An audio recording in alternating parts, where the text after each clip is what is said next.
otherwise known as C-Diff. So you've probably seen my transformation photos. I was severely emaciated. I was malnourished and not absorbing nutrients. I was never anorexic. This was not an eating disorder. It didn't start as an eating disorder, rather I should say. So C-Diff is essentially a bad bacteria that takes over the good bacteria in your gut. And C-Diff was depleting me for years. I believe I had it for years, long before I was tested for it. I still am finding that doctors tend to be resistant when it comes to testing for C-Diff. And pretty much everyone that I've worked with said, you know, it took so long for them to even test for it. And then when it comes back positive, it's almost a relief because it explains a lot of the symptoms that come along with C-Diff. When I talk about C-Diff, I would say 85% of the people, my audience, whether it be a podcast or just on my Instagram stories, 85% or so will respond saying, I don't even know what C-Diff is. So a quick Google search would allow you to see the severity that C-Diff can be. Sometimes it's not so severe, sometimes it is severe. And I think the longer that you have it, the worse it gets. So my C-Diff actually compounded and I ended up with ulcerative colitis due to the C-Diff.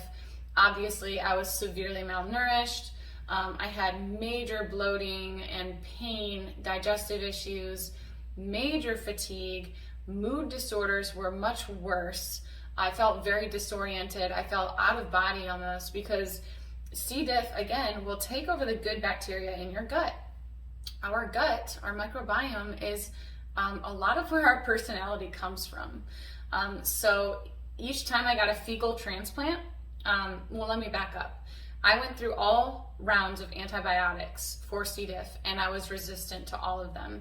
So that was 13 total rounds of antibiotics, and then I was approved for a fecal transplant. This is when you take a healthy person's fecal matter and transplant it into myself, which required also I had to get cleaned out beforehand. So I had to get all of the fecal matter out of myself, a colonoscopy, and then they would transplant the new healthy fecal matter into my own body. You can also do oral fecal transplants. I was getting ready to do that. I have the empty capsules. But anyways, I went through 3 of those. Each one, the C-Diff took over. It still was not enough. But I want to talk about how much my personality changed after each one. So I would go under, and then I would wake up after the transplant, and I would feel not entirely like a different person, but the best way I know how to describe it is it's like if my personality were a rainbow, my rainbow had a new color that I never even knew existed. It was like a new color of my personality was there that wasn't there before, and it was like someone else. It literally felt like it almost felt like bipolar or schizophrenia. So when your microbiome is under attack, it really does mess with your mood, and it can cause depression. On top of that, other symptoms can be heart palpitations, fatigue, temperature dysregulation, like I said, a lot of pain, bloating, diarrhea. I had diarrhea for probably 2 years of my life. Mucus in your stool. So I think that when people hear C-Diff and you hear that, oh, it's a bad bacteria, you don't always think about what that entails. It can be really, really, it can wreak havoc on your life. And this was a very painful, dark time. And honestly, I've had chronic Lyme disease. I've had over 10 autoimmune diseases. I had chronic pain. I had severe mood disorders, OCD, narcolepsy, insomnia, ADHD, anxiety, major anxiety. C-Diff is the worst thing that I ever battled. It was the hardest battle because one, I was wasting away before my own eyes, regardless of how much I was eating. At one point, I was eating 6,000 calories.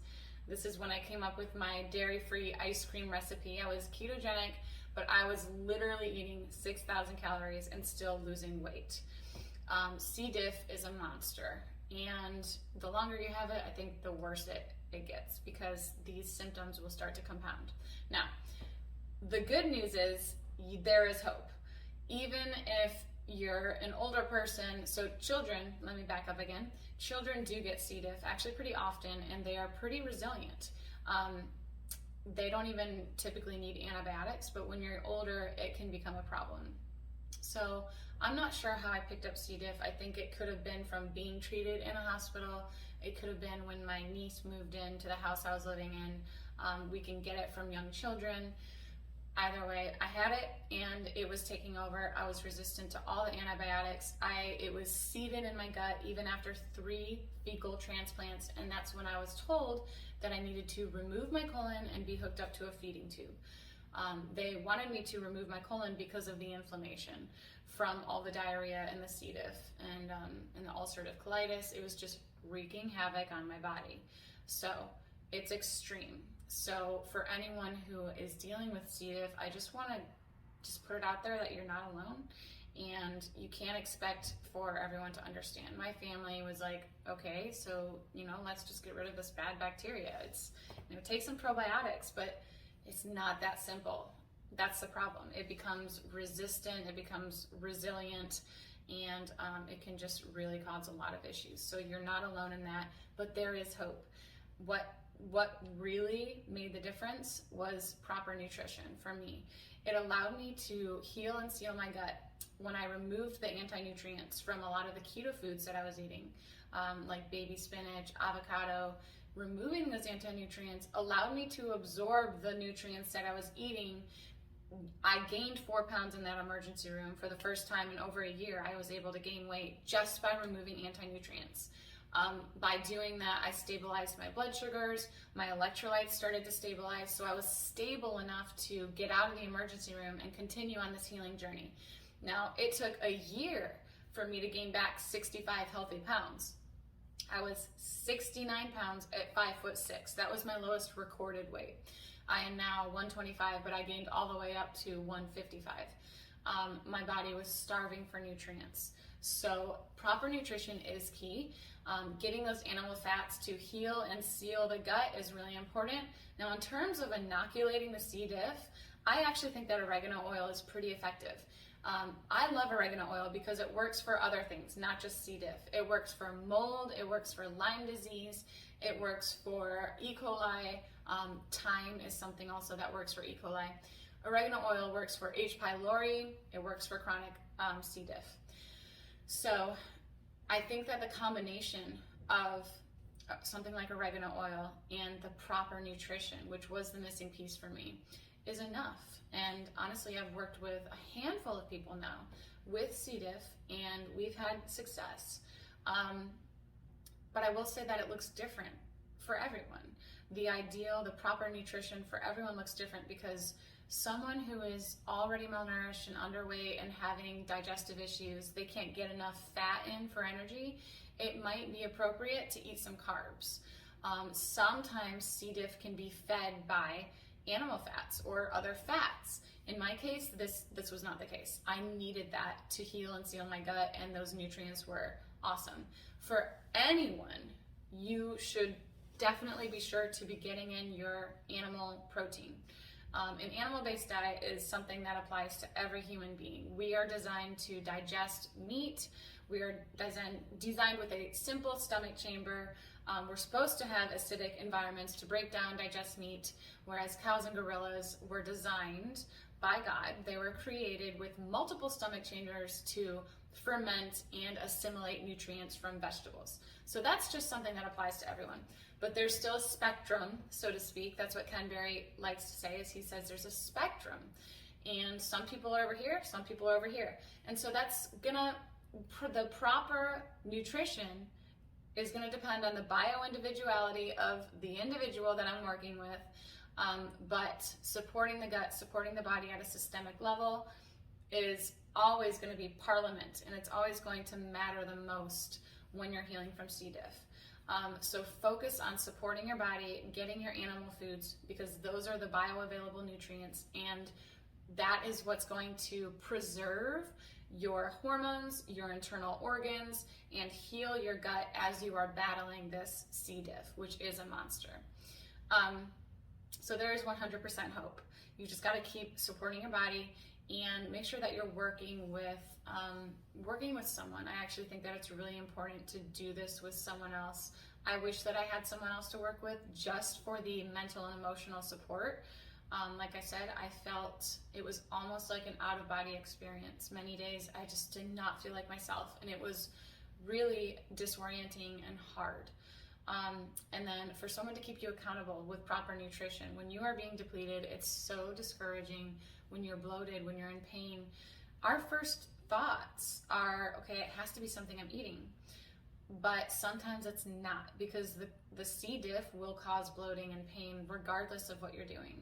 So that's another benefit of working with someone, is they're going to be able to keep you on track when you are doubting, what you're doing, your process and your journey. Consistency is really important.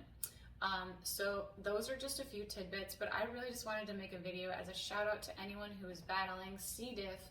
I just wish that it were more understood and more well known. Please do Google it. If you know someone who's going through it, then I just want to encourage you to show them compassion and love, because it's a bigger fight than what it looks like. And I know there are a lot of things like that, but C. diff, again, it compounds into a lot of other issues. And if you are the one battling it, then I promise you there is hope. I tried everything and it didn't work. But then when I dialed into proper nutrition, supported my body the way that God intended, my body healed and I was able to overcome the C. diff. And it's negative. Even after infectious disease doctors told me it's seated in your gut, AKA it's permanent. It's there for good. They told me that I would probably have to rely on oral fecal transplants for the rest of my life, which is why I have like over 200 capsules in a box in storage. But praise God, I never had to use them. So that's the video for today, and I hope you guys have a great week.